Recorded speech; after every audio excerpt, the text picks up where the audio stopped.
Selamat pagi dan salam sejahtera. Cikgu ucapkan kepada semua murid-murid cikgu. Cikgu harap semua pelajar masih bersemangat untuk meneruskan kita punya PDPR.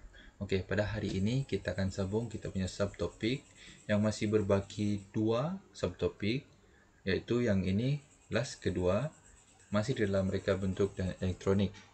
Okey, seterusnya pada hari ini kita akan membuat pengujian dan penilaian kefungsian litara elektronik.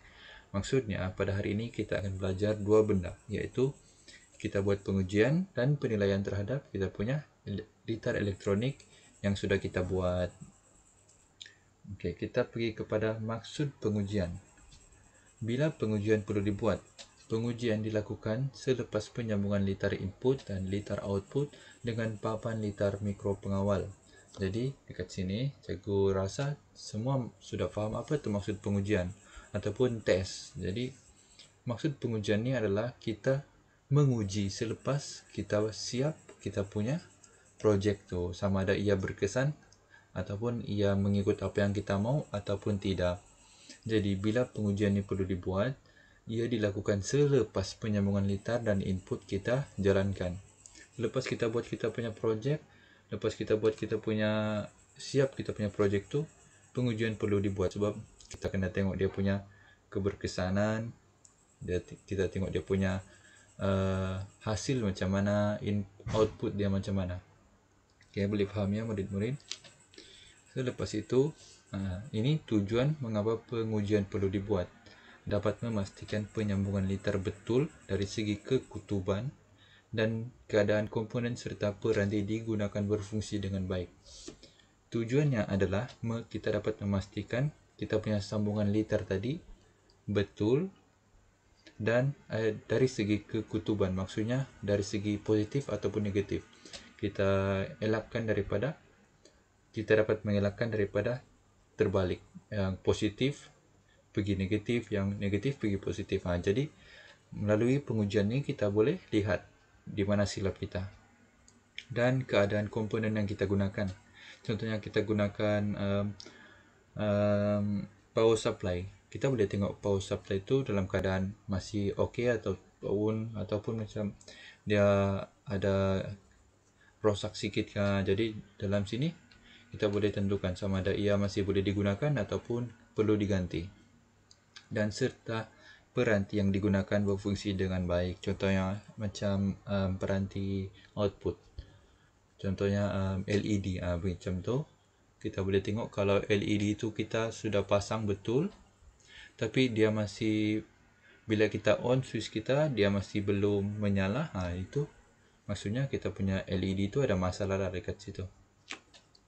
Okey, kamu lihat dalam jadual pengujian ni ada dua benda yang kita akan gunakan masa kita punya projek, input dan output.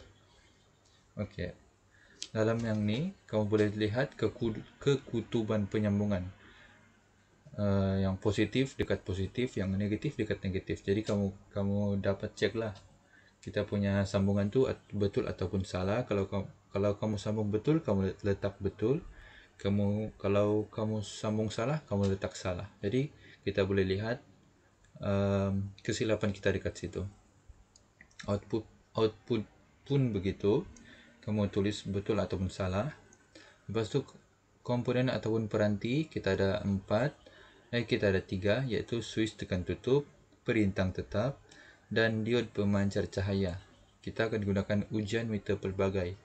Kita akan cek sama ada switch ni berfungsi ataupun tidak, sama juga perintang ni dengan diod ni. Kita mau tengok keberkesanannya, kefungsiannya di dalam pengujian ni.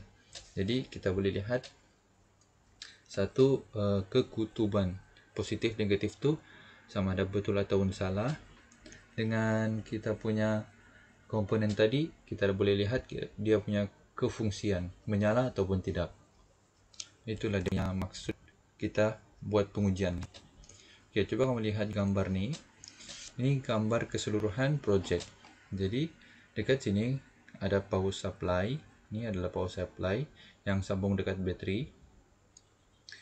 Ataupun kita boleh gantikan sebagai bateri dekat sini. Lepas tu kita ada komponen seterusnya, switch tekan tutup dan LED. Jadi power supply ini kita akan sambungkan dengan kita punya bekalan elektrik lah. Lepas tu dalam projek ni kamu akan tekan switch, tekan tutup, dan LED ni sepatutnya akan menyala kalau kamu tekan untuk hidupkan switch ni. Kalau LED kamu tidak menyala, maksudnya ada masalah dalam kamu punya penyambungan. Mungkin kamu punya power supply ada masalah, ataupun switch tekan ni tersilap kutub, kamu terpergi merah ni ke negatif, yang kuning ni ke positif. Mungkin kamu terbalik, ataupun LED kamu ada masalah dekat sini juga. Jadi kita boleh tengok kita punya kesilapan-kesilapan bila kita menguji kita punya litar. Seterusnya kita akan belajar tentang penilaian. Penilaian akan dibuat selepas pengujian dibuat. Kita akan buat penilaian ni selepas kita uji tadi. Kita punya litar dibuat berdasarkan kefungsian litar elektronik ikut tujuan yang dikehendaki. Maksudnya kita buat selepas pengujian untuk tengok kefungsiannya. Contohnya macam kita mau tahu litar tu menyala ataupun tidak. Kita mau tengok kita punya diode tadi menyala atau tidak melalui penilaian ini. Seterusnya, apakah yang perlu dilakukan sekiranya projek tidak berfungsi? Okey, dekat sini kamu boleh memeriksa litar input, litar output, dan pengatur caraan supaya kamu perbaiki, dan selepas tu kamu perlu uji dan nilai balik. Jadi cikgu simpulkan dekat sini, sekiranya berlaku apa-apa masalah di dalam projek kita perlu periksa 3 benda ni, iaitu litar input kita, apa-apalah sambungan ataupun power supply kita, litar input, litar output, dan pengatur caraan. Yang last sekali adalah pengatur caraan lah, yang coding yang cikgu ajar minggu yang sebelum ni dalam magnet code tu. Jadi lepas tu kalau kamu dapat masalah di dalam tu, kamu perlu perbaiki baru dan diuji dan dinilai semula. Kamu kena ikut balik dia punya step tadi. Kalau kamu sudah siap periksa 3 benda ni, kamu kena uji dan nilai semula balik. Kita lihat di jadual ni. Okey. Ini adalah litar input switch tekan tutup. Ini adalah gambar switch tekan tutup lah. Dan akan dinilai daripada kefungsiannya, berfungsi ataupun tidak. Sekiranya tidak berfungsi, kamu tulis tidak berfungsi. Kalau berfungsi, kamu tulis berfungsi, dan catatan apabila switch ditekan, diode pemancar cahaya akan menghasilkan cahaya. Kalau tidak berfungsi, kamu tulis tidak berfungsi. Lepas tu catatan mungkin bila switch ditekan, diode pemancar cahaya tidak menghasilkan cahaya. Kamu tulis macam tu. Kamu jadikan dia sebagai ayat. Manakala nombor 2 adalah litar output, iaitu kita gunakan diode pemancar cahaya. Ini ada gambarnya, LED ni. Sama juga menilai keberfungsiannya ataupun tidak. Kalau berfungsi, kamu tulis berfungsi. Kalau tidak, kamu tulis tidak berfungsi. Dan kamu catat sekiranya berfungsi, diode pemancar cahaya berfungsi dengan cara mengeluarkan cahaya berkelip-kelip. Ataupun kalau ada masalah tidak berfungsi, kamu tulis diode pemancar cahaya tidak berfungsi kerana tidak mengeluarkan cahaya yang berkelip-kelip. Jadi kamu boleh buat penilaian daripada ni. Lepas kamu buat penilaian ni, kamu boleh tahulah sama ada kamu punya projek berkesan ataupun berfungsi ataupun tidak. Okey, pada hari ini itu saja dari cikgu.